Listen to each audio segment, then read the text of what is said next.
involved with it, going back to people like John Cleve Sims Jr., whose gravestone is a globe of the hollow earth. Um, there's actually one of his globes in the Philosophical Society in Philadelphia, I believe.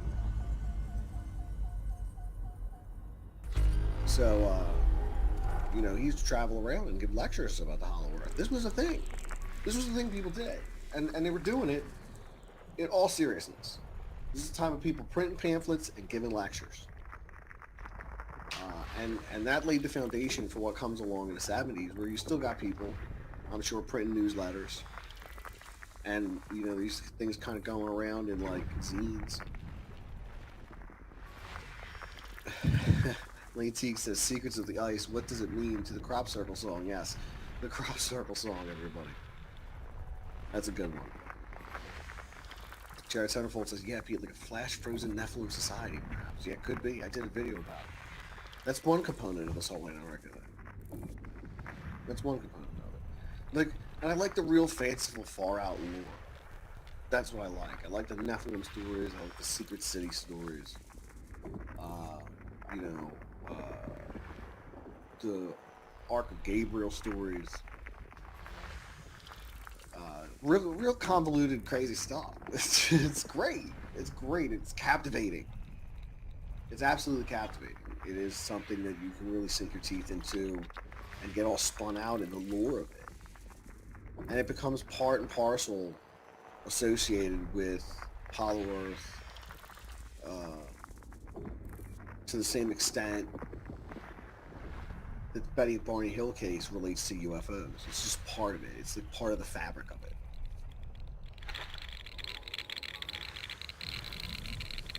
And I love that. I love the layers. There's so many layers. So I do have some articles to get into tonight. Some interesting stuff that, of course, I found in my digging around. Now, this is Admiral Byrd in 1939, Antarctica, and the mysterious snow cruiser. This article comes all the way back from 2001 from the Hollow Earth Insider website. A few years ago, I spent a great deal of time researching the Arctic and Antarctic exploits of Rear Admiral Richard E. Byrd, looking for anything that could explain why his name continues to pop up in any serious study of the Hollow Earth theory. I have already reported in my research about the possible involvement of the Admiral in the exploration of lands located inside our global world. The most significant fact is the lack of proof otherwise that really stands out in our investigation. In the series of reports, The Quest for the Inner Passage, we found that Admiral Byrd, whose family is part of an elitist group through kingship with England's royal family, seemed to know from an early age he was destined to explore the Earth's polar regions. As a matter of fact, his grandmother, when the Admiral was but a small boy, said that a child would go to the North Pole one day. Good young Dick, as his family called him, had been groomed from an early age to explore the secret lands. In Quest for the Inner Passage, we learned that a veil of secrecy has covered his expedition from the start. As one biographer put it, there were secrets that would not be talked about. We also learned that the One World Order paymaster, John D. Rockefeller, and his pals had financed every one of his early expeditions. And, much to the dismay of other expedition leaders, all the scientific information gathered by members of Byrd's first Antarctic expedition, enough to fill 7 large books, was turned over to Rockefeller before anyone else had a chance to study the findings, only to vanish and never be seen again. In early 1938, those in the know were well aware that a war was on the horizon in Europe.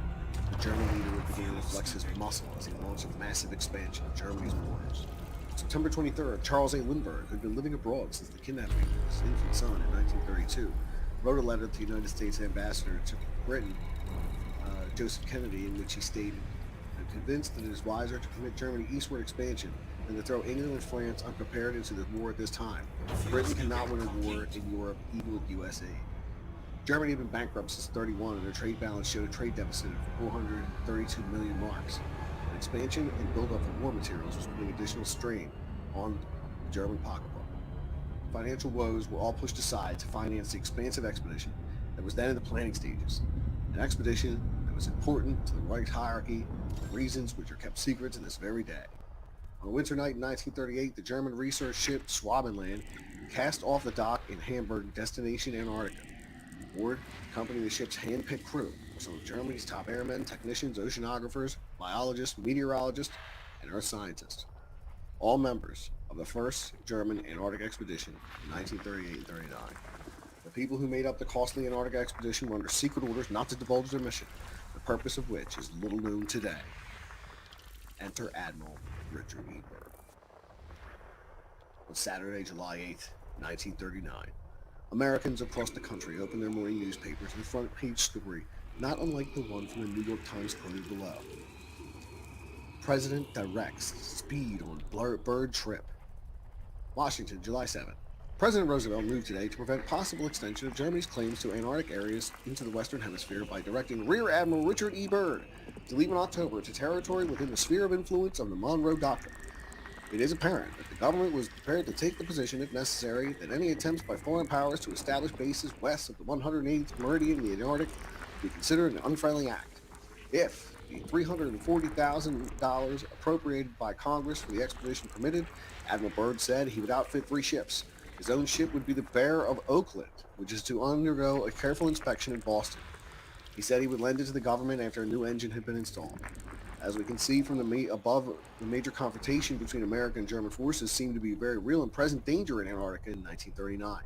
However, in retrospect, we find the German presence in the land of everlasting mystery, the publicized reason for Admiral Byrd's hurry-up expedition. At no time did Admiral Byrd, or those under his command, make any attempt to observe what the German expedition was up to.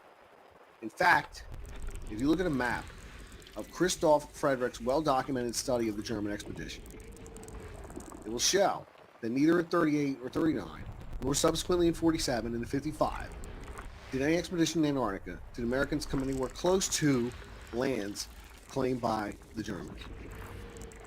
Could the stated reason for the 39 expedition, this is often the case in military operations, only a cover for more important secret mission for Admiral Byrd and his fellow members of the 1939 expedition? Following small article, hidden away on the back page of the November 30th, 1939 issue of the New York Times highlights the possibility. Secret orders taken by Byrd on polar trip. Washington, November 29, Associated Press. Rear Admiral Richard E. Byrd joined the vanguard of his South Pole expedition at the Panama Canal today with a confidential orders from the White House. Officers say the orders were a State Department secret. Even the existence of the orders, authorities said, had been kept a secret. Admiral Byrd received them, informants say, on a hurry trip to Washington last week before departing for Panama. Is it possible these secret orders contain the real reason for Admiral Byrd's expedition? Was the fact that Germans were also conducting a secret expedition in Antarctica making the Admiral's real reason for being put together, the American expedition, a matter of utmost importance? Could both expeditions have been carrying secret orders to explore unknown lands beyond the pole? Were the Americans and Germans involved in 1939 in a race to be the first to gain entrance and explore the legendary lands inside our Earth? A race not unlike the space race between America and Russia several decades later. In an upcoming issue, we'll discover this close possibility, but for now, let's look at another mystery. As stated in the Thay, Volume 1, if you're going to explore unknown lands for the first thing, you must have a base camp or last outpost on the edge of the area you wish to explore. Here, you would pitch your radio tent so exploring teams could keep in contact. You also use your base camp as a supply dump for the expedition. In January of 1929, Admiral Byrd established Little America as an outpost for the Antarctic continent. But what if the area to be explored wasn't a barren land of ice and snow? What if it were more supportive of life than we are told, such as unknown, thought to be extinct, huge wild animals and reptiles, and even more dangerous, creatures of intelligence equal to or greater than man's? In that case, the best piece of equipment would be some sort of mobile base, one that would enable your expedition crews a way to cover a lot of territory very quickly, and at the same time be a haven of relative safety and adventuresome explorers. The mysterious snow cruiser. A front page story from the July 8, 1939 New York Times. Snow cruiser offered. A giant snow cruiser, specifically designed to span yawning crevices and jagged ice ridges, may be a major piece of equipment on the Byrd expedition. The cruiser was designed by Dr. Thomas C. Portier of Chicago, second in command of the Byrd expedition in 1933 to 1935. In recent testimony before a House Appropriations Subcommittee, he indicated that the odd craft would carry significant equipment for the exploring party to last a year. On its deck, Dr. Poitier suggested the machine could carry a Navy pursuit plane, which by making short flights at 300-mile intervals could explore about 5,000 square miles of unknown territory during a single Antarctic summer. Let that stop and sink in. Significant equipment for an exploring party to last a year. Could explore 500,000 miles of unknown territory. That's a lot of ice and snow, to say the least. Put it into perspective, that is equal to 100 auto trips from Anchorage, Alaska to Jacksonville, Florida. Someone was planning an expedition that, in its time, seemed to rival man's first trip to the moon. Naturally, something of this magnitude was destined to capture the interest of the press and citizens of America. So step by step, the government development of the development of the snow cruiser was followed eagerly by the media of the day. From the July 15, 1939 issue of the New York Times, Byrd uses Army tanks on Polar Quest, big snow cruiser, and Antarctic equipment by the Associated Press, excerpts. Boston, July 14th, Rear Admiral Richard E. Byrd disclosed plans for the coming expedition in the Antarctic, said today that six Army tanks and a unique 45,000-pound snow cruiser would be used to transport over the South Pole's icy wastelands.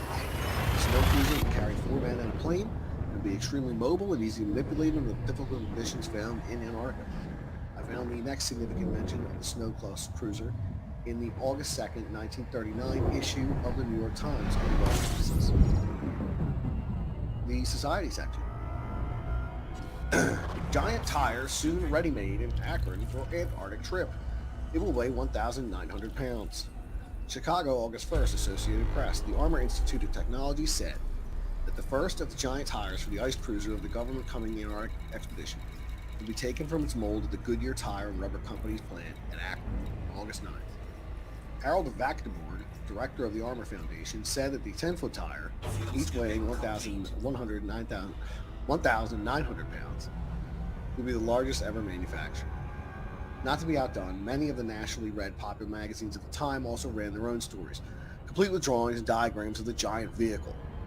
Scientific American ran their story in the January 1940 issue. However, they were beaten to the punch by Popular Mechanics, whose story Snow Cruiser to Explore Antarctic was featured in the October 1939 issue. According to their report, the huge monster vehicle designed to climb the polar mountains and slither across giant crevasses would be 55 feet long and 15 feet wide.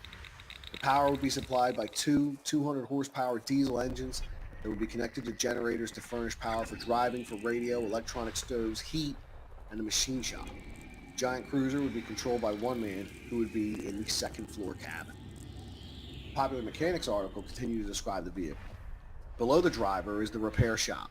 To the rear, navigation chart desk, galley, which is also photographic darkroom, bunk room, storeroom, and compartment in the tail for 2 spare tires.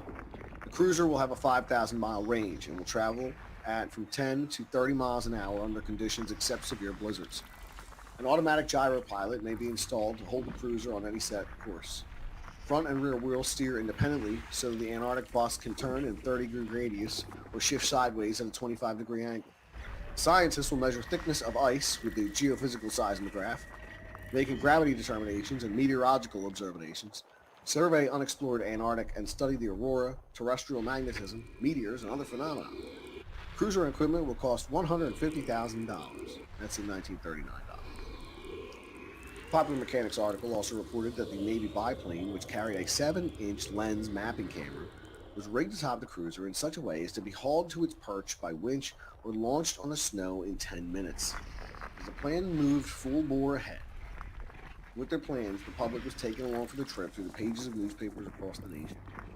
On October 15th, the New York Times ran a picture of the partially completed cruiser, of the partially completed cruiser, along with an article titled, "Byrd Expedition Gets Polar Gear. 2 ships, 125 men, 160 dogs, and 5,000 varied items are going to the Antarctic.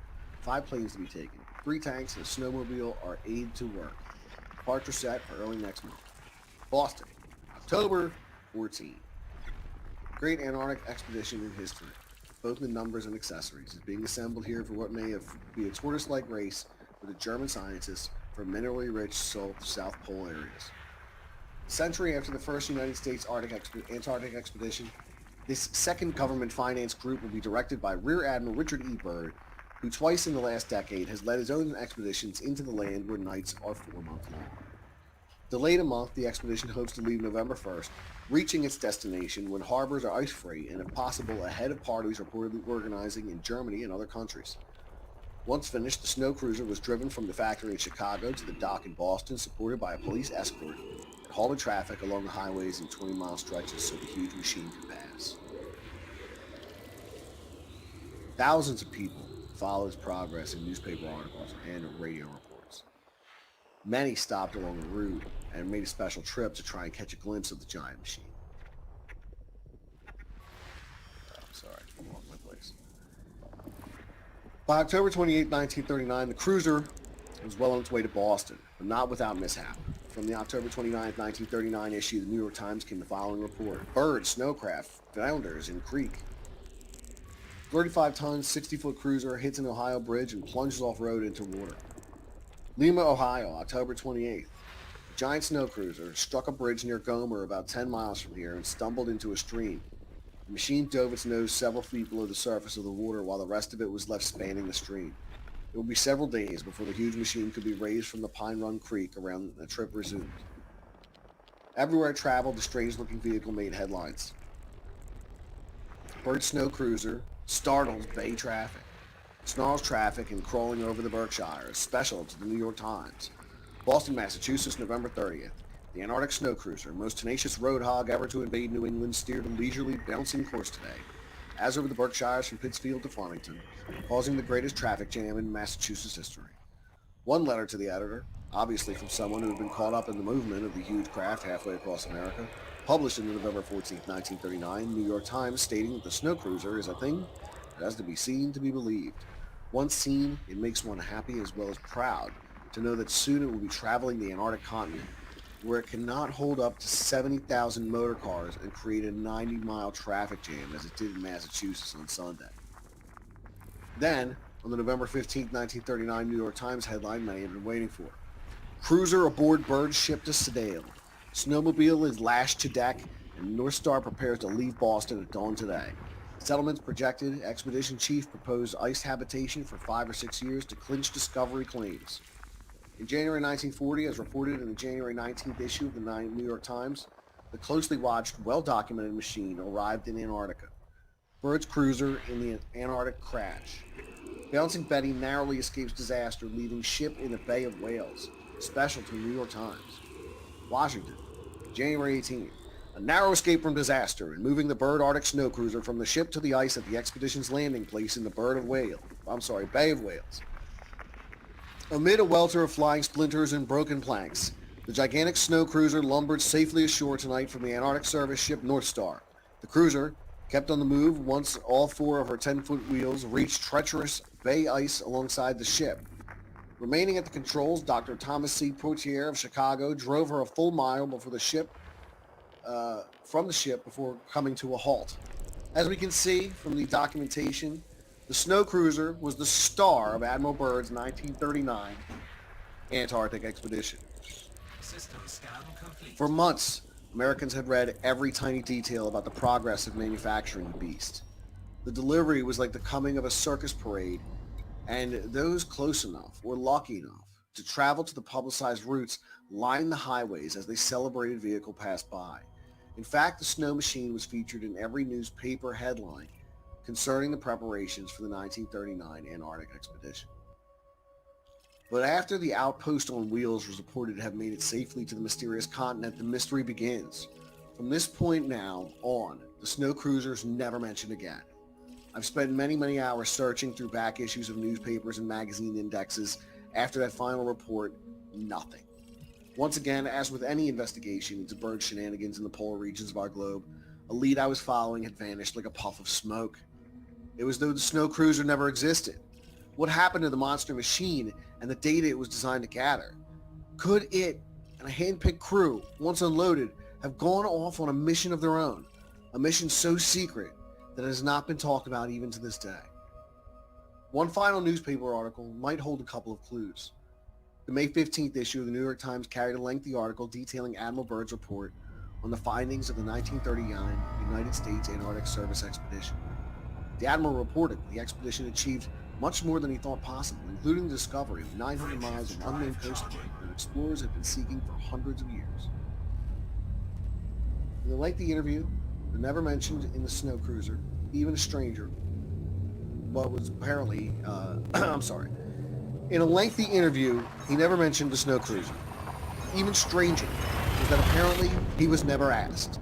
The giant machine that had been on everyone's minds and lips before Byrd left might as well never have existed. He did tell us that 59 men were left behind to carry on. Were these brave souls and crew the support team for a secret mission, using the mighty cruiser to explore the lands beyond the poles? This article also tells us that. The Admiral emphasized the fact that this was not another Byrd expedition, but a project sponsored by the United States government. In other words, John D. Rockefeller and his pals didn't foot the bill this time. Uncle Sam did. He ended the interview with a statement that henceforth he will direct the expedition from Washington. Are these small clues pointing towards what many have said all along? That Admiral Byrd dedicated his life to exploring lands inside our Earth with entrances at the poles. Is this truly the closest guarded secret in the world? Now, I want to find some images of the snow cruiser because I really want to see what this thing looks like. Yeah, I want to see it. I've seen the snow cruiser, but Have as you? always, they take it down quickly. Yeah, Oh. it's freaking big. It's pretty. I thought it was a goddamn tank. No, let me see. Yeah, I'm just going to take a look. Oh, man. Snow cruiser. Antarctica's abandoned behemoth. A snow cruiser hits a bridge and plunges into the creek. God. The Antarctic snow cruiser. Find it? Can't wait to see this thing. Yeah, here we go. Here it is, everybody. Uh-oh. Let's see this beast. There it is. Look at that. Joseph Alder for $1.99. Thank you, Joseph Alder. Much appreciated. Joseph says he probably fell into a crevasse. LOL. There's a bad boy. Yes, probably did fall into a crevasse.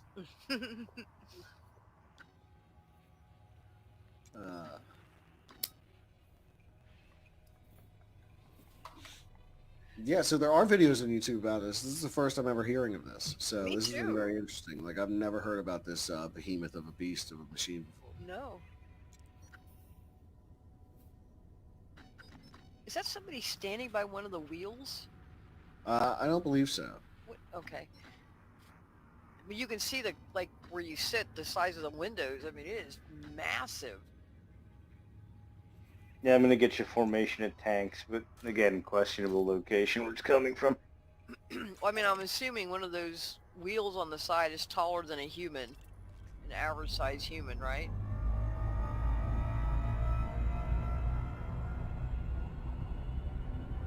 Frameshift drive charging. Oh, yeah. Well, I think they're 10-foot wheels. Yeah. Yeah, Jan's, saying they were 10 gotta foot. pick with people. She Who wants you to pick... mean? Jan Sluka wants to pick with people in it too, so she can get perspective of how big it is. If there is one.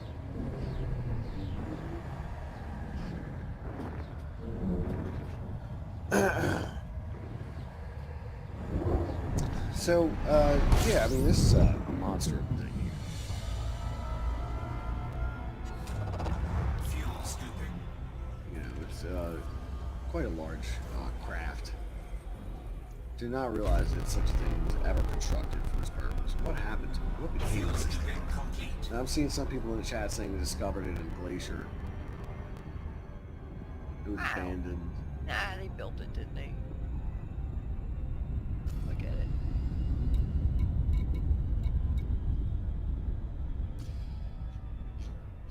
So yeah, I like that. That article was pretty good. It was real heavy on citing other articles regarding this this craft.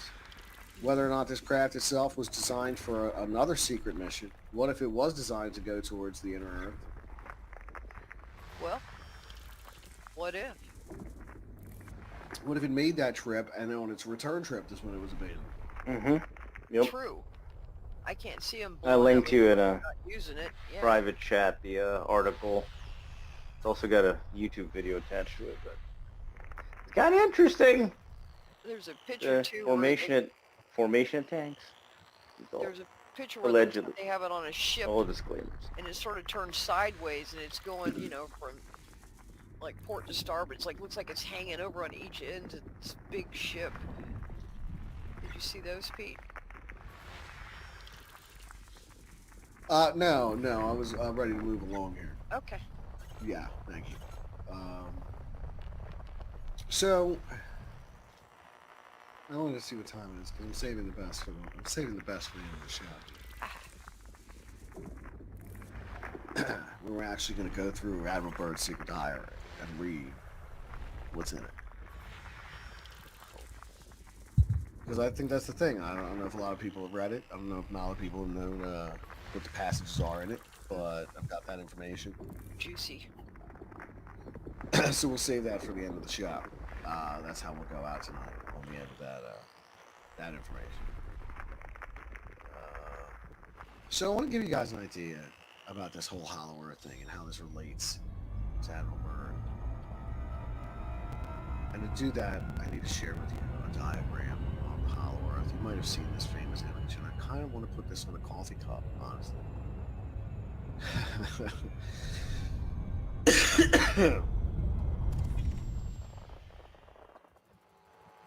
Yeah, I kind of want to put this on a coffee cup. This is a map of the Hollow Earth here. That is a good idea, Pete. I like the way it looks. Uh-huh. It's a classic depiction of the Hollow Earth. It's Classic symmetric. depiction of the Hollow Earth. And as you can see up here in this corner as well, you see this says Admiral Byrd's flight in 1947. See, Admiral Byrd flew into the Hollow Earth, not meaning to. Didn't realize Right? he was flying into the Hollow Earth because the opening is so big.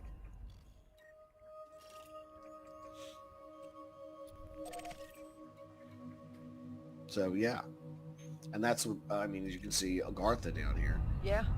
Agartha, the city of Shambhala. Uh-huh. You got central sun. Yep. Mountains higher than on the outside. Crazy.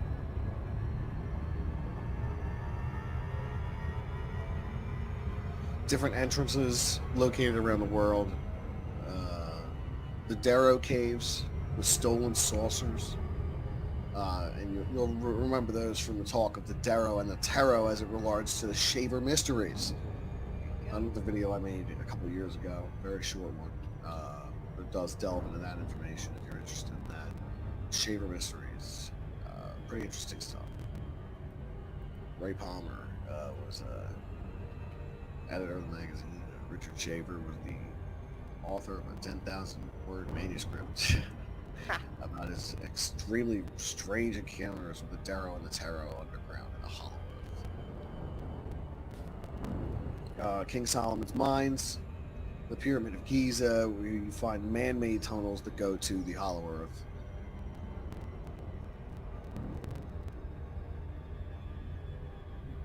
Melting ice, clouds, Kentucky's Mammoth Cave, Yeah. also an entrance to the Hollow Earth. Kentucky. Yeah.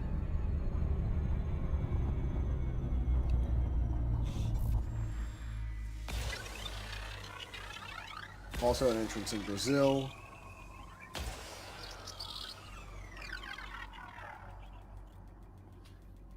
So yeah, Agartha, the Hollow Earth. This is supposedly what Admiral Byrd encounters. This secret land of the Hollow Earth. Surface scanned by 50%. Surface scan complete. I think that's Mary. That's a cool looking map. Yeah, it's a really cool. I love this map. It's like it's aesthetically very pleasing to me. It's symmetric. Can you make a tank out of that for me, would you? Mhm. Tank. Yeah, Yeah. I'm gonna make something out of it. I want to swing one of those. Yeah, that would be a cool t-shirt. Yeah. You could probably use it, no problem. It's old enough, I would think. Yeah, it's very old. Yeah. Yeah, and definitely make a good coffee cup too, though.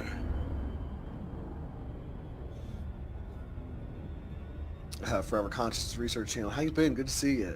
Says time for a creepy field trip to Agartha. Pack your bags. Yeah, I'd Sign be me up. down to go to Agartha. You know, Hell yeah. it's the perilous journey getting there because there are other entrances around the world. You know, but it's still like you're crawling into the deep dark earth. Like, I think the best way is to go with the poles. Like, otherwise you're like crawling out through caves and who knows if you're running into Darrows and Taros and It's mole men, tight chuds. squeezes, claustrophobic areas. No. Yeah, it's some bizarre stuff. So, Yeah, do that, Pete, please. Make a tank top like that for me.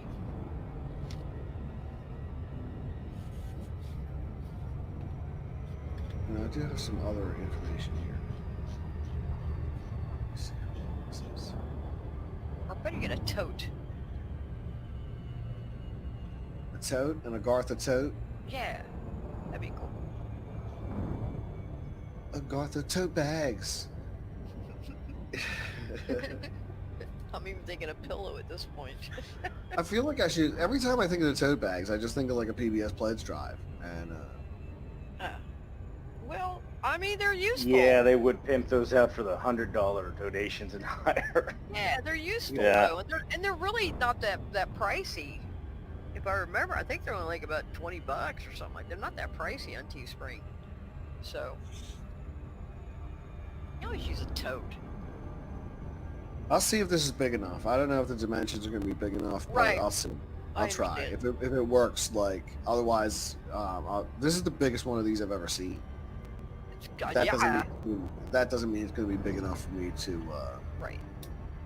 put Yeah, on because a if you design. expand it too much, they start pixelating too much, and you Right, just bigger it gets. yeah. And I don't want it to just be some tiny. Well, I guess maybe I could do it as a tiny square off to one side. I don't know. I'll play around with it. Okay. I will be Just looking just a forward map to of it. Hollow Earth over your right titty. Right? I'm gonna hold you to this one. Yeah, that's what I do all the time. I want my titty map, Put the damn logo, it. just put the logo right on the titty. Yep. Right on the nipple. Mhm. Surface Titty scanned map. by 50%. Okay. Surface scan Let me get back complete. to the topic. Yeah, okay. There's so much information in this Hollow Earth. You know, it really is a lot to go through. So I don't want to pound out everything he said, but the United States and more than 30 other nations prepared unprecedented polar expeditions for the 1957, 1958 to penetrate land that now proved to extend beyond pole points. My original discourse of them unknown lands beyond the poles in 1926-1928 was captioned by the press and more daring than anything Jules Verne's ever conceived. Then, Giannotti quoted the following statements by Admiral Byrd, which we have presented above. 1947 February. I'd like to see that land beyond the pole. That area beyond the poles is the center of the great unknown. Rear Admiral Richard E. Byrd, United States Navy, before his 7-hour flight overland beyond the North Pole. Surface scan complete. 1956, January 13th. On January 13th, members of the United States expedition accompanied a flight of 2,700 miles from the base of McMurdo Sound, which is 400 miles west of the South Pole, and penetrated a land extent 2,300 miles beyond the pole. Radio announcement confirmed by the press on February 5th. 1956, March 13th. The present expedition has opened up a vast new land. Admiral Byrd, after returning from the land beyond the South Pole. 1957. That enchanting continent in the sky, land of everlasting mystery. Admiral Byrd. No attention was given by the scientific world to Gianni's book. The strange and revolutionary geographical theory presented was ignored as eccentric rather than scientific. Yet Admiral Byrd's statements have only made some of it such a conception of the existence of a land beyond the poles as Giannotti claimed to exist. As accepted, Giannotti writes, "There is no physical end of the Earth's north and southern extremities. The Earth cannot be circumnavigated north and south with the means of the word circumnavigate. However, certain round-the-world flights have contributed to the popular misconception the Earth has been circumnavigated north to south. Over the North Pole, will return to the North Zone temperate areas without turning around can never be accomplished because there is no northern end of the Earth. The same conditions hold true for the South Pole. The existence of worlds beyond the poles has been confirmed by the United States naval exploration during the past 30 years.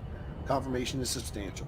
The world's eldest explorer, Rear Admiral Richard Evelyn Byrd, commanded the government's memorable expedition into that endless land beyond the South Pole. Prior to his departure from San Francisco, he delivered the momentous radio announcement. This is the most important expedition in the history of the world. The subsequent January 13, 1956 penetration of the land beyond the pole to the extent of 2,300 miles proved the Admiral had not been exaggerating.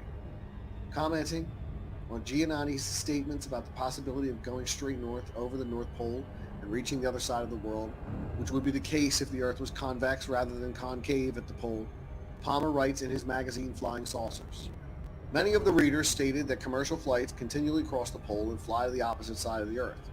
This is not true. And though the airline officials themselves, when they're asked, might say that they do, this is not literally true. They do make navigational maneuvers which automatically eliminate a flight beyond the pole in a straight line in every sense.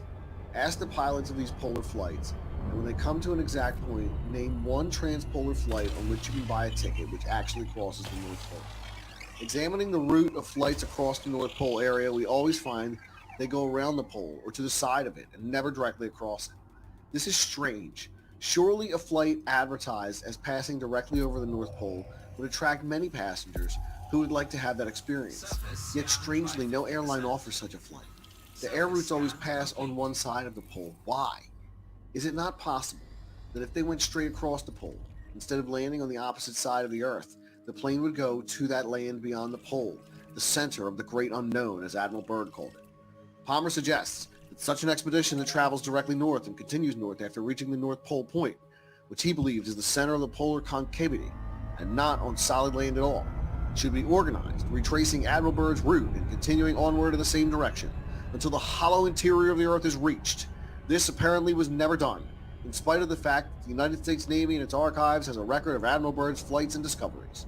Perhaps the reason for this is the new geographical conception of the Earth's formation in the polar regions, which is necessary to accept before the true significance of Admiral Byrd's findings can be appreciated, were it not held by the Navy chiefs who as a result put the matter aside and forgot about it.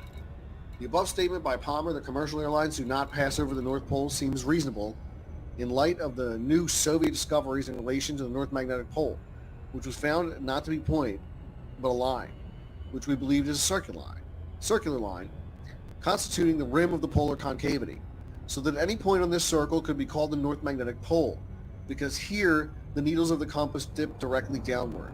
If this is the case, then it would be impossible for airplanes to cross the North Pole, which, in the center of the polar depression, are not on the Earth's surface, as according to the theory of a solid Earth and a convex formation in the poles. When airplanes reach what they believe is the North Pole, according to compass readings, they are really reaching the limb of the polar concavity, which is the true magnetic North Pole. Referring to Giannotti's book, Palmer comments, "The strange book written by Giannotti has offered one possibility by which it can definitely be proven that the Earth is shaped strangely at the North Pole, as we are believed it to be at the South Pole.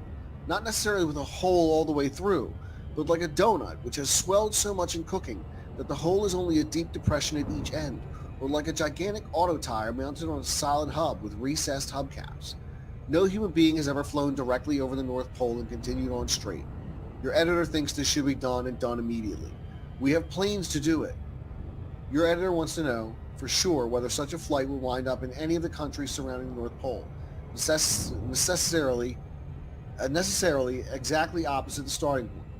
Navigation is not to be made by a compass or by triangulation on existing maps, but solely by the gyro compass on the undeviated straight course from the moment of takeoff to the moment of landing.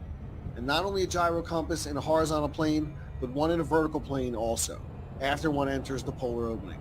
There must be a positive forward motion which cannot be disputed. Everyone knows that a horizontal gyro compass, such as used now, causes a plane to continually gain in elevation as the Earth curves away below it, as it progresses. Now, according to our theory of polar depression, this would mean that when a plane enters into this depression, the gyro compass should show much greater gain in elevation than should otherwise be the case, due to the Earth's curving inwards at the North Pole. Now, if the plane continues to its northerly course, This gain in altitude would continue the further it goes, and if a plane tries to maintain that same altitude, it would curve into the hollow interior of the Earth. The following statements by Giannini, written in a letter to the Inquirer, who read about them in Ray Palmer's Flying Saucer magazine, are interesting. The author was extended courtesy by the New York office of U.S. Naval Research to transmit a radio message of Godspeed to Rear Admiral Richard Evelyn Byrd, USN, at his Arctic base in February 1947. At that time, the late Rear Admiral Byrd announced to the press, "I'd like to see the land beyond the pole. The land beyond the poles is the center of the great unknown." Subsequently, Admiral Byrd and the Naval Task Force executed a 7-hour flight of 1,700 miles overland, extending beyond the theorized North Pole end of the Earth. In January 1947, prior to the flight, this author was enabled to sell a series of newspaper features to an international feature syndicate, only because of this author's assurances to the syndicate director that Byrd would in fact go beyond the imaginary North Pole point. As a result of the author's prior knowledge of the then commonly known land extending beyond the pole points, and after the syndicated features had been released to the press, the author was investigated by the U.S. Office of Naval Intelligence. That intelligence investigation was due to the fact of Byrd's defining confirmation of the author's revolutionary theories.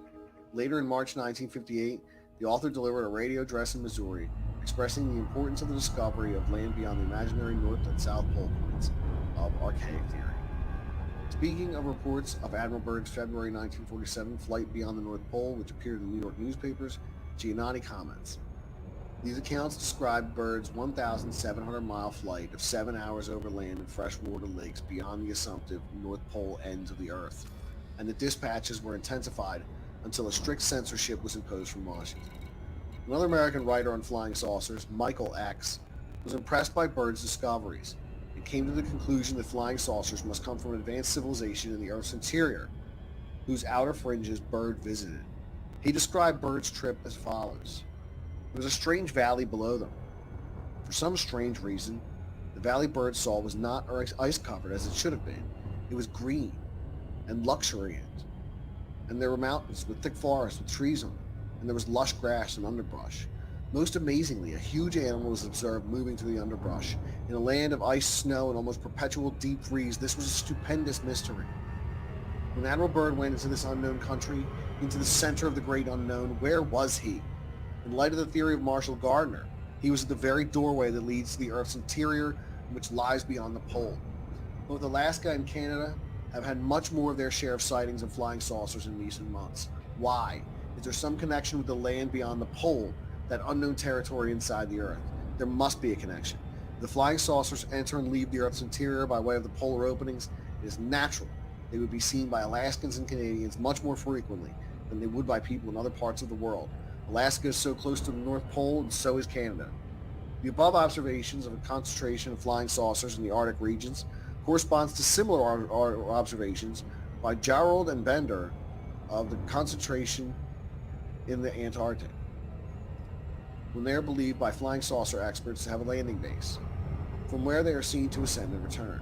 However, according to theory of his book, what really occurs in the Antarctic, as in the Arctic, is that flying saucers emerge from and re-enter a portal opening leading to a hollow interior of the Earth, their true place of origin. Amy McKell, in his straight line theory, proved that most of the flight patterns of flying saucers are in a north-south direction, which is exactly what would be true if their origin was polar, coming from either the North or South Polar opening. In February 1947, about the time when Admiral Byrd made his great discovery of a land beyond the North Pole, another remarkable discovery was made in the continent of Antarctica, the discovery of Bunger's Oasis.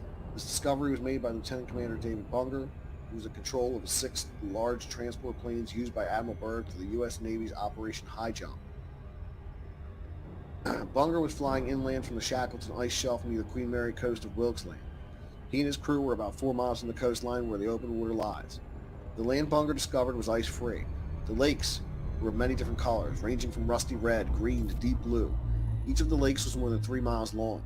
The water was warmer than the ocean. Bunger found by landing a seaplane on the lakes, each lake had a gently sloping beach. Around the edges of the oasis, which was roughly square in shape, Bunger saw endless and eternal white snow and ice. 2 sides of the oasis rose nearly 100 feet high and consisted of great ice walls. The other 2 sides had a more gradual and gentle slope. The existence of such an oasis in the far Antarctic, the land of perpetual ice, would indicate warmer conditions there, which would exist if the oasis was in the South Polar opening, leading to the warmer interior of the Earth, as well as the case with the warmer territory with lakes and land that Admiral Byrd discovered beyond the North Pole, which was probably within the North Polar opening. Otherwise, one cannot explain the existence of such an oasis of unfrozen territory in the midst of the continent of Antarctica with ice miles thick. The oasis could not result from volcanic activity below the Earth's surface, for since the land areas of the oasis covered 300 square miles, it was too big to be affected by volcanic heat supply. Warm wind currents from the Earth's interior are a better explanation. Thus Byrd in the Arctic and Bunger in the Antarctic both made similar discoveries of warmer lands area beyond the poles around the same time, early in 1947. But they were not the only ones to make such discoveries. Some time ago, a newspaper in Toronto, Canada, the Globe and Mail, published a photo of a green valley taken by an aviator in the Arctic region. Eventually, the aviator took a picture from the air and did not attempt to land. It was a beautiful valley and contained green rolling hills. The aviator must have gone beyond the North Pole into the same warmer territory that Admiral Byrd visited, which lies inside the polar opening. This picture was published in 1960. In further confirmation of Admiral Byrd's discovery are reports of individuals who claim they had entered the North Pole opening, as many Arctic explorers did without knowing they did, and penetrated far enough to reach the subterranean world in the hollow interior of the Earth. Dr. Nefri Kontum of Los Angeles reported that one of his patients, a man of Nordic descent, told him the following story. I lived near the Arctic circles in Norway. One summer, my friend and I made up our minds to take a boat trip together, go as far as we could into the North Country. So we put a month's provisions on a small fishing boat, and with sail and a good engine on our boat, we set to sea. At the end of 1 month, we had traveled far to the north beyond the pole and into a strange new country. We were much astonished at the weather there. Warm, and at times at night it was almost too warm to sleep.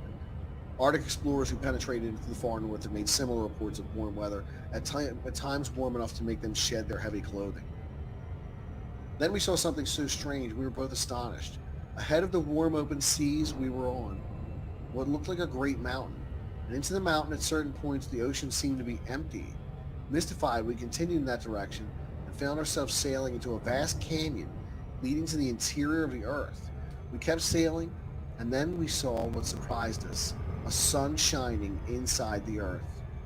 The ocean that carried us into the hollow interior of the Earth gradually became a river. This river led, as we came to realize later, all through the inner surface of the world from one end to the other. It can take you, if you follow it long enough, from North Pole clear to the South Pole. We saw that the inner surface of the Earth was divided, as the other one is, both into land and water. There's plenty of sunshine and both animal and vegetable life abounds there. We sailed further and further into this fantastic country. Fantastic because everything was huge in size as compared with things on the outside.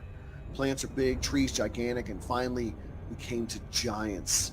They were dwelling in homes and towns just as we do on the Earth's surface, and they used a type of electrical conveyance like a monorail car to transport people. It ran along the river's edge from town to town. Several of the inner Earth inhabitants, huge giants, detected our boat on the river and were quite amazed. They were, however, quite friendly. We were invited to dine with them in their homes, and so my companion and I separated, he going with one giant to that giant's home, and I going with another giant to his home. My gigantic friend brought me home to his family, and I was completely dismayed to see the huge size of all the objects in his home. The dinner table was colossal. A plate was put out before me and filled with a portion of food so big it would have fed me abundantly an entire week. The giant offered me a cluster of grapes, and each grape was as big as one of our peaches. I tasted one and found it far sweeter than ever I had any tasted outside.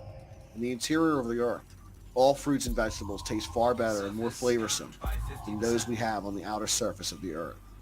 I like that, flavorsome. That's a word you don't hear a lot. We stayed with the giants for 1 year, enjoying their companionship as much as they enjoyed knowing us. We observed many strange and unusual things during our visit with those remarkable people, and were continually amazed at their scientific progress and inventions. All this time they were never unfriendly to us, and we were allowed to return on our own home in the same manner which we came. In fact, they courteously offered us their protection should we need it for the return voyage. These giants were evidently members of an antediluvian race of Atlanteans who established residence in the Earth's interior prior to the historic deluge to submerge their Atlantic continent. A similar experience of a visit to the hollow Earth interior of the Earth through a polar opening and entirely independently was made by another Norwegian named Olaf Jensen and recorded in the book The Smoky God, written by Willis George Emerson, an American writer. This book is based on a report made by Jensen to Mr. Emerson before his death, describing his real experience of visiting the interior of the Earth and its inhabitants. The title, The Smoky God, refers to the central sun in the hollow interior of the Earth, which being smaller and less brilliant than our sun appears as smoky. The book relates the true experience of a Norse father and son who, with their small fishing boat and unbounded courage, attempted to find the land beyond the north wind, as they had heard of its warmth and beauty. An extraordinary windstorm carried them most of the distance, through the polar openings, into the hollow interior of the Earth. They spent 2 years there and returned through the South Polar opening. The father lost his life when an iceberg broke in two and destroyed the boat. The son was rescued and subsequently spent 24 years in prison for insanity as a result of telling the story of his experiences to the incredulous people. When he was finally released, he told his story to no one. After 26 years as a fisherman, he saved enough money to come to the United States and settle in Illinois and later in California. In his 90s, by accident, a novelist, Willis George Emerson, befriended him, and he was told the story. On the old man's deathbed, he relinquished the maps that he had made of the interior of the Earth and the manuscript describing his experiences. He refused to show it to anyone while he was alive due to his past experiences of people disbelieving him and considering him insane if he mentioned the subject. The book, The Smoky God, described Olaf Jensen's unusual trip to the hollow interior of the Earth, and it was published in 1908. It tells the people who dwell inside the Earth, whom he and his father met during their visit, and whose language they learned. It's said they live from 400 to 800 years and are highly advanced in science. They can transmit their thoughts from one to another by certain types of radiations and have a source of power greater than our electricity. They are the creators of the flying saucers, which are operated by this superior power, drawn from the electromagnetism of the atmosphere. They are 12 or more feet in stature. It is remarkable how this report of a visit to the Earth's interior corresponds with what others described above, yet both were entirely independent of each other. Also, the gigantic size of the human beings dwelling in the Earth's interior corresponds to the great size of its animal life as observed by Admiral Byrd, who during his 1,700-mile flight beyond the North Pole observed a strange animal resembling an ancient mammoth.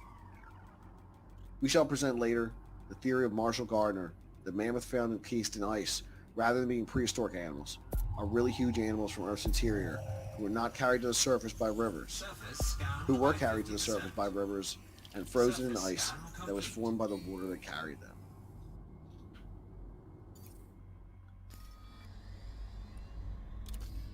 And that is the subterranean origin of flying saucers.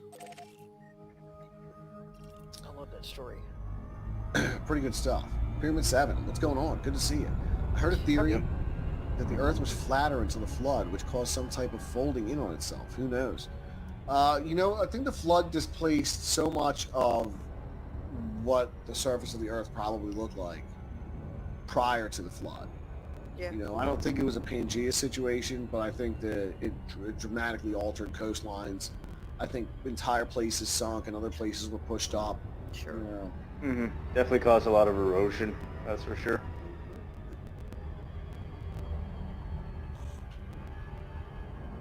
I'd forgotten about the woolly mammoths that he claimed to see. Yeah, he know? did. He Yeah. did see Amazing. these woolly mammoths. It's a shame He found too. the damn savage land. Yeah, he did. He found the savage lands. And that's You a know- shame too that the guy was afraid to talk about it. My God. Well, What a it's fantastical understandable. story. Yeah, but I mean, it's When you have awfully- interesting men following you around in cars, Yeah, it's yeah, awfully they kind of shut up about things. Yeah, threw him in a mental Yeah. institution. It's horrible. That part's sad. Yeah. The abuse that's inflicted by government officials or whatever it may be, allegedly, is extraordinary and disgusting. They get away with it sometimes. Not all the time, but sometimes.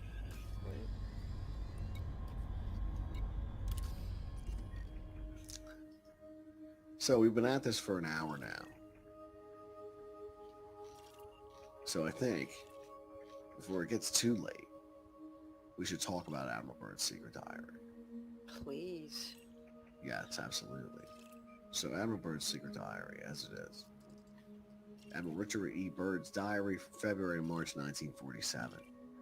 This is from the Truth Seeker website. The Inner Earth, my secret diary.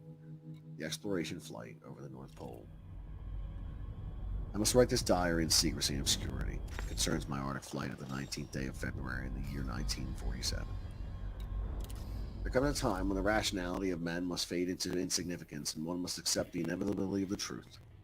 I am not at liberty to disclose the following documentation of this writing. Perhaps it shall never see the light of public scrutiny, but I must do my duty and record it here for all to read one day. In a world of greed and exploration of certain of mankind, can no longer suppress that which is truth. Flight log, base camp, Arctic, 2/19/1947, 0600 hours. All preparations are complete for our flight northward, and we were airborne with full fuel tanks at 6:10 hours.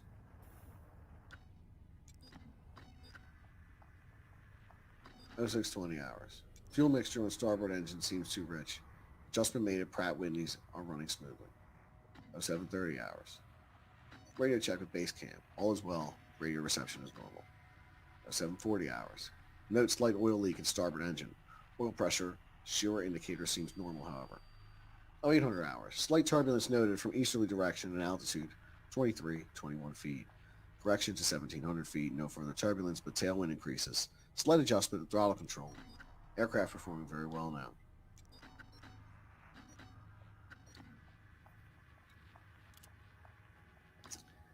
Radio check with base camp. Situation normal. 0830 hours. Turbulence encountered again. Increasing altitude 2900 feet. Smooth flight conditions again. 0910 hours. Vast ice and snow below. Noted coloration of yellowish nature.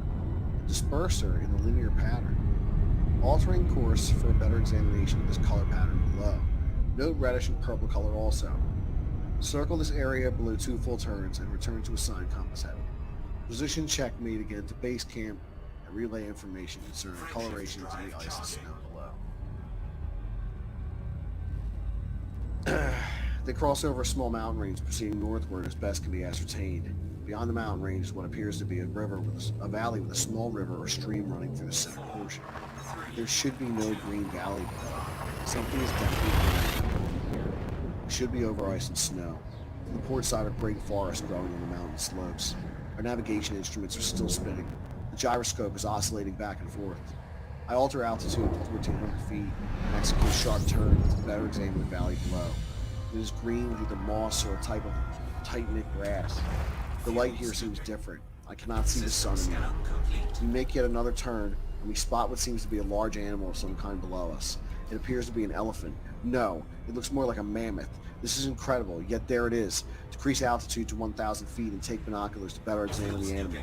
It's confirmed. It is definitely a mammoth-like animal. Report this to base camp. Encounter more rolling green hills now. The external temperature indicator reached 74 degrees Fahrenheit. Counting on our heading now. Navigation instruments seem normal now. I'm puzzled over their actions. Attempt to contact base camp. Radio is not functioning. Countryside below is more level and normal, if I may use the word. Ahead we spot what seems to be a city. This is impossible. Aircraft seems light and oddly buoyant. The controls refuse to respond. My God, off our port and starboard wings are a strange type of aircraft. They're closing rapidly alongside. They are disc-shaped and have a radiant quality to them. They're close enough now to see the markings on them. It's a type of Reich emblem. This is fantastic. Where are we? What has happened? I tug at the controls again. They will not respond. We are caught in an invisible vice grip of some type. Our radio's crackle and voice comes through in English with what perhaps is a slight Nordic or German accent. The message is, "Welcome, Admiral, to our domain. We shall land you in exactly 7 minutes. Relax, Admiral. You are in good hands." I note the engines of our plane have stopped running. The aircraft is under some strange control and is now turning itself. The controls are useless. Another radio message received. We begin landing process now, and in moments the plane shudders slightly and begins to descend as though caught in a great unseen elevator. The downward motion is negligible, and we touch down with only a slight jolt. I'm making a hasty entry in the flight log. Several men are approaching on foot towards our aircraft. They are tall with blonde hair. In the distance is a large shimmering city pulsating with rainbow hues of color. I do not know what's going to happen now, but I see no signs of weapons on those approaching. I now hear a voice ordering me by name to open the cargo door. I comply. End log. 4, 3, 2, From this point, I write all the following events here from memory. defies the imagination, and would seem all but madness if it had not happened. The radio men and I are taken from the aircraft, and we are received in the most cordial manner. We were then boarded on a small platform-like conveyor with no wheels. It moves us towards the glowing city with great swiftness. As we approach, the city seems to be made of a crystal material. Soon we arrive at a large building that is a type I have never seen before. It appears to be right out of the design books of Frank Lloyd Wright, or perhaps more correctly, out of a Buck Rogers setting. We are given some type of warm beverage which tasted like nothing I have ever savored before. It is delicious. After about 10 minutes, two of our wondrous appearing hosts come to our quarters and announce that I am to accompany them. I have no choice but to comply. I leave my radio men behind and we walk a short distance and enter what seems to be an elevator. We descend downwards for some moments. The machine stops and the doors lift silently upward. We then proceed down a long hallway that is lit by rose-colored lights that seem to be emanating from the very walls themselves. One of the beings motions for us to step before a great door. Over the door is an inscription that I cannot read. The great door slides noiselessly open and I am beckoned to enter. One of my hosts speaks. "Have no fear, Admiral. You are to have an audience with the Master." I step inside and my eyes adjust to the beautiful coloration that seems to be filling the room completely. Then I begin to see my surroundings. What greeted my eyes is the most beautiful sight of my entire experience. It is in fact too beautiful and wondrous to describe. It is exquisite and delicate, and I do not think there exist human terms that can describe it in any detail with justice. My thoughts are interrupted in a cordial manner by a warm, rich voice of melodious quality. "I bid you welcome to our domain, Admiral." I see a man with delicate features and with an etching of years upon his face. He is seated at a long table. He motions me to sit down in one of the chairs. After I am seated, he places his fingertips together and smiles. He speaks softly again and conveys the following. "We have let you enter here because you are of noble character and well known in the surface world, Admiral." "Surface world?" I half gasped under my breath. "Yes," the master replies with a smile. "You are in the domain of the Ariani, the inner world of the earth. We shall not long delay your mission, and you will be safely escorted back to the surface and for a distance beyond. But now, Admiral, I should tell you why you have been summoned here. Our interest rightly begins after you and your race exploded the first atomic bombs over Hiroshima and Nagasaki, Japan. It was that alarming time we sent our flying machines, the Fugelrads, to your surface world to investigate what your race had done. That is, of course, past history now, my dear Admiral, but I must continue on. You see, we have never interfered before in your wars and barbarity, but now we must, for you have learned to tamper with a certain power that is not for man, namely that of atomic energy. Our emissaries have already delivered messages to the powers of your world, and yet they do not heed. Now you have been chosen to be a witness here that our world does exist. You see, our culture and science is many thousands of years beyond yours, Admiral." I interrupted, "But what does this have to do with me, sir?" The master's eyes seemed to penetrate deeply into my mind, and after studying me for a few moments, he replied, "You have now reached the point of no return. There are those among you who would destroy your very world rather than relinquish their power as they know it." I nodded. The master continued, "In 1945 and afterward, we tried to contact your race, but our efforts were met with hostility. Our Fugelrads were fired upon. Yes, even pursued with malice and animosity by their fellow lives. So now I say to you, my son, there is a great storm gathering in your world, a black fury that will not spend itself for many years. There will be no answer in your arms, there will be no safety in your science. In all my rage, until every follower of your culture is trampled, and all things are leveled in vast chaos, your recent war was only a prelude of what is yet to come for your race. We have seen it here more clearly with each hour. Do you say I am mistaken?" "No," I answered. "It happened once before. The Dark Ages came and they lasted for more than 500 years. "Yes, my son," replied the master. "The Dark Ages will come now for your Earth, and will cover the Earth like a pall. But I believe that some of your race will live through the storm. Beyond that, I cannot say. We see at a great distance a new world stirring from the ruins, seeking a lost and legendary treasures. And there will be here, my son, safe in our keeping. When that time arrives, we shall come forward again to help revive your culture. Perhaps by then you will have learned the futility of war and its strife, and after that time, certain of your culture and science will be returned to you for you to begin anew. You, my son, are to return to the surface world with this message." With these closing words, our meeting seemed at an end. I stood for a moment as in a dream, but yet I knew this was reality, and for some strange reason I bowed slightly, either out of respect or humility, I do not know which. Suddenly, I was again aware that the two beautiful hosts who had brought me here were again at my side. "This way, Admiral," motioned one. I turned once more before leaving and looked back towards the master. A gentle smile was etched on his delicate and ancient face. "Farewell, my son," he spoke, and then he gestured with a lovely slender hand a motion of peace, and our meeting was truly ended. Quickly, we walked back through the great door of the master's chamber and once again entered into the elevator. The door slid silently downward, and we were once again going upward. One of my hosts again spoke. "We must now make haste, Admiral, as the master desires to delay you no longer on your scheduled timetable, and you must return with this message to your people." I said nothing. All of this was almost beyond belief, and once again my thoughts were interrupted as we stopped. I entered the room as once again with my radio man. He had an anxious expression on his face. As I approached, I said, "It's all right, Howie. It's all right." Frameshift drive The two charging. beings motioned us towards the awaiting conveyance. We boarded and soon arrived back at the aircraft. The engines were idling and we boarded immediately. The whole atmosphere seemed charged with an air of urgency. After the cargo door was closed, the aircraft was immediately lifted by that unseen force until we reached an altitude of 2,700 feet. Two of the aircraft were alongside for some distance, guiding us on our return way. I must state here, the airspeed indicator registered no readings, yet we moved along at a very rapid rate. 2:15 hours. A radio message comes through. "We are leaving you now, Admiral. Your controls are free. Auf Wiedersehen." We watched for a moment as the fuel rods disappeared into the pale blue sky. The aircraft suddenly felt as though caught in a sharp downward draft for a moment. We quickly recovered her control. We did not speak for some time. Each man had his thoughts. Entry in the flight log continues. "We are again over vast areas of ice and snow, and approximately 27 minutes from base camp. We radio them. They respond. We report all conditions normal. Normal. Base camp expresses relief at our reestablished contact. We land smoothly at base camp. I have a mission. End log entries." March 11, 1947. I've just attended a staff meeting at the Pentagon. I've stated my full discovery and my message from the master. All is duly recorded. The president has been advised. I am now detained for several hours. 6 hours, 39 minutes to be exact. I've been interviewed inadvertently by top security forces and a medical team. It was an ordeal. I am placed under strict control via national security provisions of this United States of America. I am ordered to remain silent in regard to all that I have learned on behalf of humanity. Incredible. I am reminded I am a military man, and I must obey orders.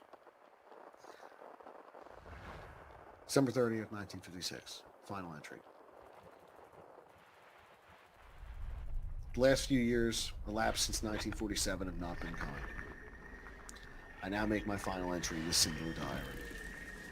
In closing, I must state that I have faithfully kept this matter secret as directed all these years. It has been completely against my values and moral right. Now, I seem to sense the long night coming on, and this secret will not die with me. But as all truth shall, it will triumph, so it shall. This can be the only hope of mankind. I have seen the truth, and it has quickened my spirit and has set me free. I have done my duty towards my monstrous military-industrial complex. Now the long night begins to approach, but there shall be no end. Just as the long night of the Arctic ends, the brilliant sunshine of the truth shall come again. And those who are of darkness shall fall in its light. For I have seen that land beyond the pole, that center of the great unknown. Admiral Richard E. Byrd, United States Navy, December 24th, 1956. And that is the secret diary of Admiral Byrd. It was awesome. Yeah, it was great, Pete. Really amazing. Thank you. How could you keep that to yourself? Did what he had to do. You know what I mean? Oh, Did what he had to do. Admiral Byrd. I love these stories.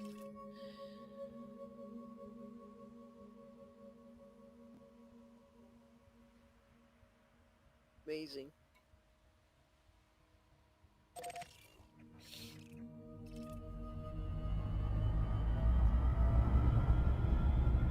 Yeah, it is. It's really an amazing story. That's Martin. All this could turn out to be a forgery, and yet my faith in the inner earth would not at all be shaken. You know, like I said, There are people talking about the inner Earth back in the 1800s. Admiral Byrd stuff. Excuse me. Pardon me. The Admiral Byrd stuff has only been floating around since the 70s. So... And that's because he was on his deathbed, right?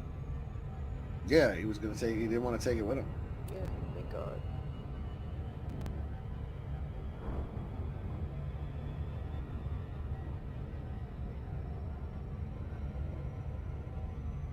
I don't know. I think I would have spent my whole life trying to get back there again. After seeing it, you know? Yeah, yeah. There, and you know what? I think there are people who have seen it and do try to spend their lives getting there. I would imagine. You know? It's fantastical. It's the closest thing to magic we have, I think. Well, yeah. That's for sure.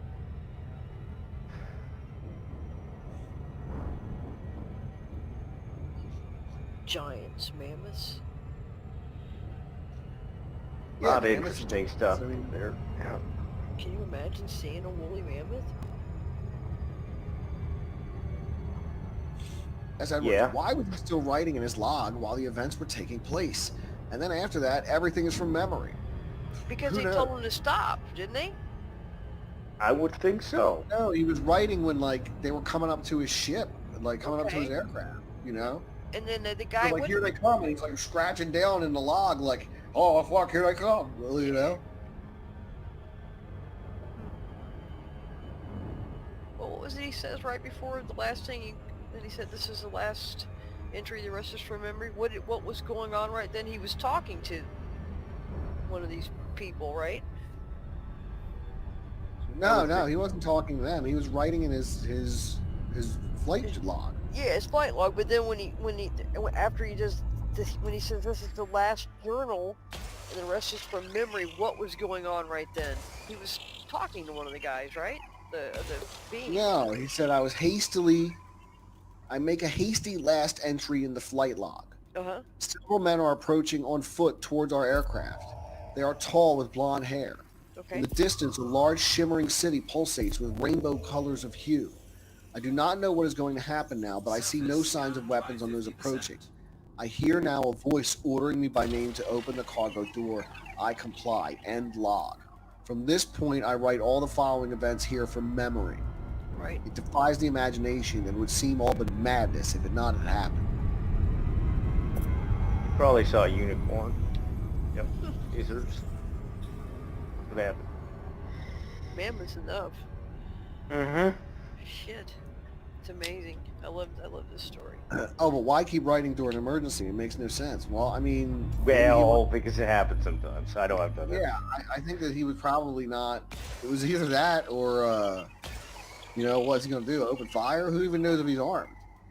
You Well, know? you assume it's your last moment, so you want to get something down. People have an idea what was going on. He had no idea what to expect here. I mean, they knew his name. Yeah. Then there's that. You know, they knew his name. No one really knew his name. Surface scan complete. Because they know what's going on in the surface world. Yeah, obviously, huh? They know Yeah. what's cracking. Obviously. Surface world is pretty interesting right now. Mhm. Unicorns everywhere. It's a lot of magic. That's a good time for him to show up, that's for sure. Dennis Martin, how do you expect anyone to believe you? You're only the first guy to fly over both poles and a famous explorer, and they still won't believe you. I know, right? You know, yeah. Exactly. And he's in the military. Yeah. And there's a lot of "and" that should give him some credibility. Yeah. But You know, David Morris points out, who wouldn't want to live in a civilization way more advanced than ours? Yeah, it would be like really stepping into the future, you know, exactly. with far-flung technologies that we don't understand. Yeah, it'd be amazing. Mm-hmm.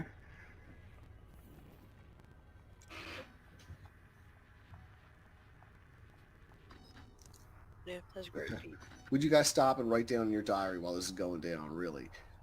Probably not. No. I probably would. I I'd have. be like, here comes the moon man.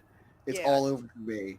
Like, what are you going to do? I'd probably just have a panic attack. I wouldn't be wanting to take I everything controlled in. my panic attack and didn't have it. and I had Oh. something not exactly like that happen, but a little dangerous to say the least.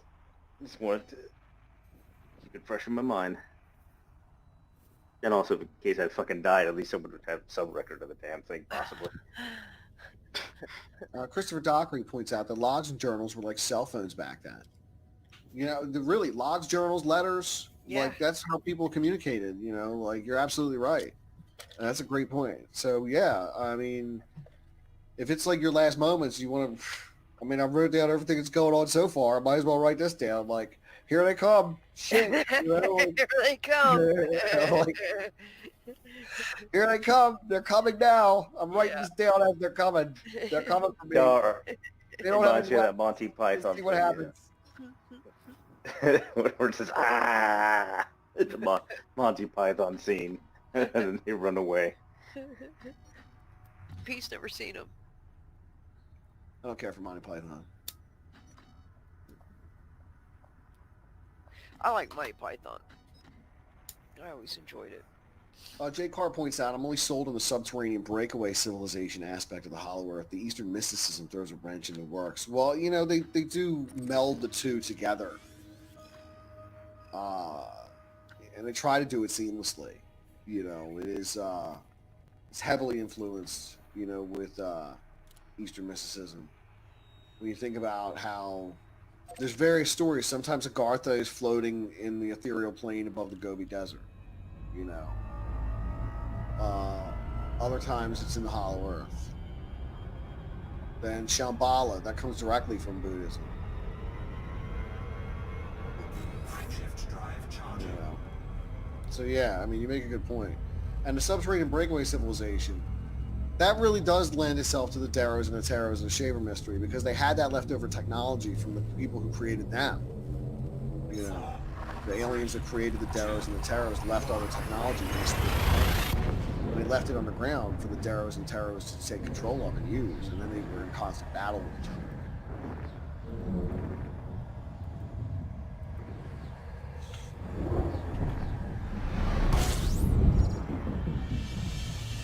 John Kissel, I'm surprised no one made a movie about this. Right? Fuel scooping. There's a movie called Iron Sky and Iron Sky 2 that do touch on this stuff. They're pretty good flicks.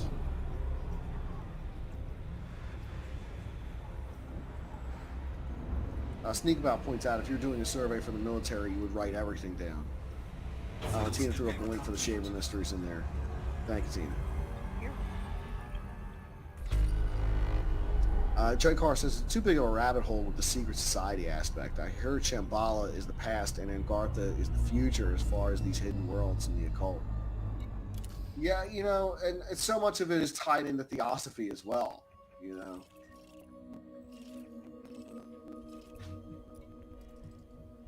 So much is really heavily influenced by theosophy when it comes down to it. And it's that Blavatsky mysticism, you know, that comes creeping in when you start talking about these ascended masters, you know, and people like the, you know, I mean, well, more specific to Lemuria, but you get the idea of these masters figures, like the master that we're talking about here in Agartha, sometimes referred to as the king of the world. Masters. You know, the masters, the ascended masters. Masters.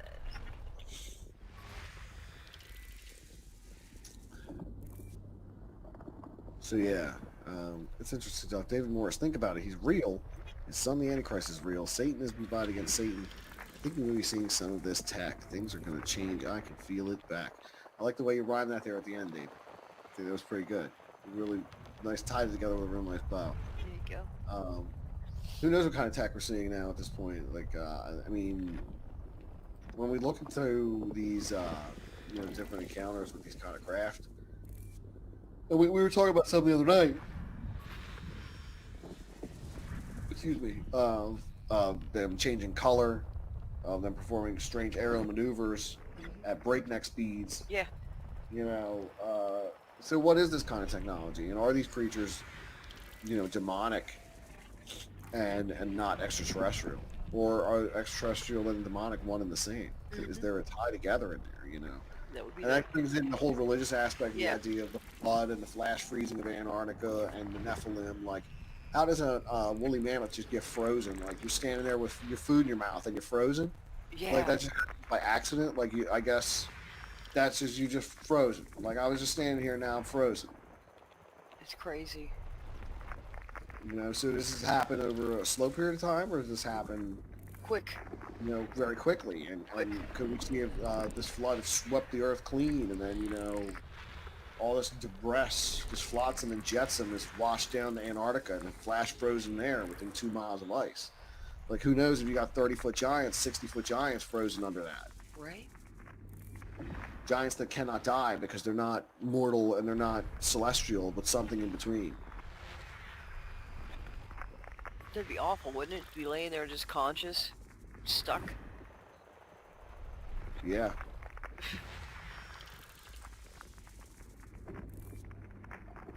Think about that scene in Bison, or what is it? Robin Williams film where he played that robot and he didn't die and he's laying at the bottom of the ocean. Bicentennial Man? Bicentennial Man, yeah, okay.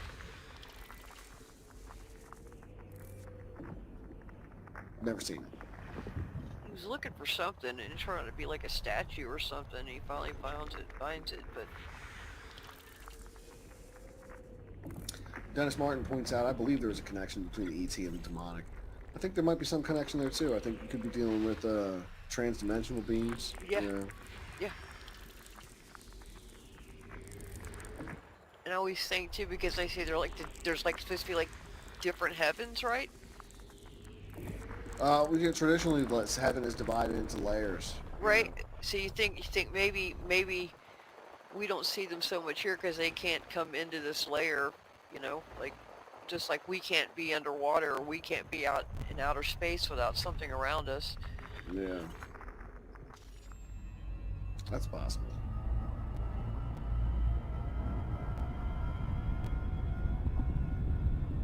Yeah, they are, Christopher. Because the secrets that the poles hold are immense.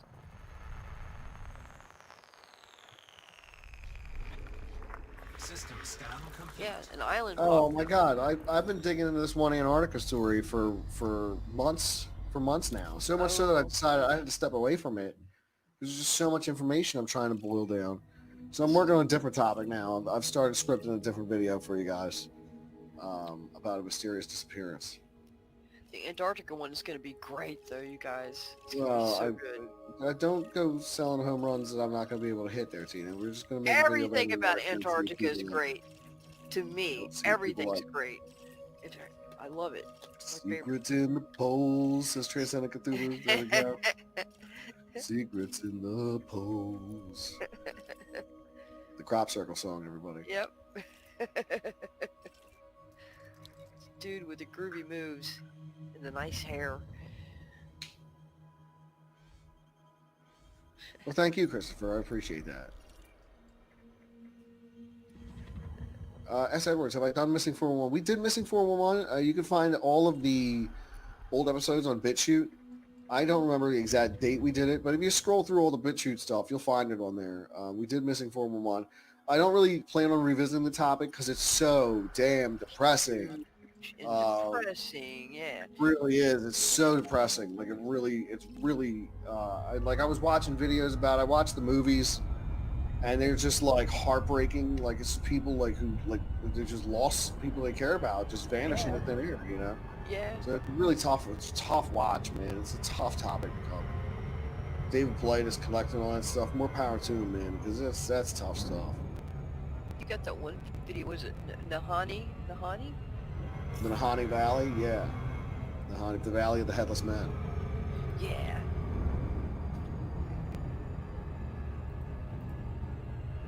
Did you ever cover the Kecksburg UFO crash? No, Mary, we never talked about the Kecksburg UFO crash. Harriet Boating, I think you should do a discussion on the Marine Kingdom, which Aquaman is based on. We did do a discussion on, like, mer people, didn't we? I'm sure it was included in something, yeah. Yeah. I feel like we specifically did a mer people episode, because somebody I asked think we did. I'm almost sure we did. Jesse would know for sure. Yeah, I don't remember. It's got the list. I have to find it. I think we did a Mer People episode. Yeah, I think we did. Yeah, because we talked about who was better, Aquaman or Namor. Yeah, I'm sure we did. I can't remember.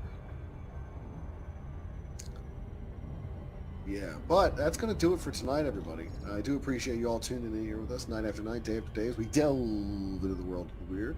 I'd like to say thank you to Joseph Aldred for your generous super chat. Much appreciated. Never expected, but always appreciated. And thank you, my panel, for being here tonight. Guys, if you check the description of the video, you'll find a link to my Twitter and my email. If you want to get in touch with me, share your scary stories. If you got some kind of interesting research you think I should be looking into, go ahead and shoot me a line there. Link to the Teespring store. You can find all kinds of cool designs there, from Hermes Trismegistus to the Thoth shirt to the Mithra in the form of Boundless Time. All kinds of weird stuff to look at if you're into weirdo stuff. Patreon, thank you all my Patreon supporters for being with me for so long. And if you're in a position to become a Patreon supporter for $1 a month, that's $1 a week, that's less than the price of a cup of coffee, go on and click that link to sign on up. I really do appreciate it. Links to everybody Totally else worth it. Fun stuff as down in the always. description of the video. So please go ahead and subscribe to everybody else's channel as well. And as always, thank you so much for being here.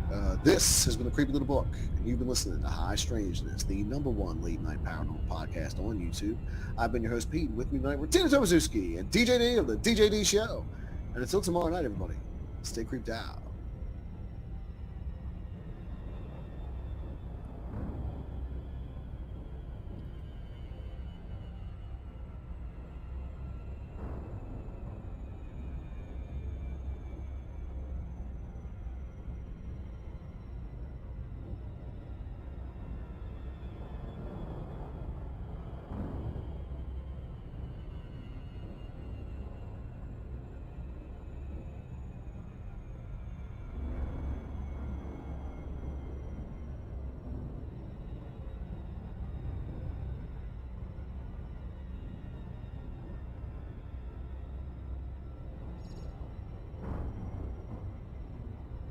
Orbital flight engaged.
Landing gear deployed.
Gravity warning.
Cargo scoop deployed.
Cargo scoop retracted.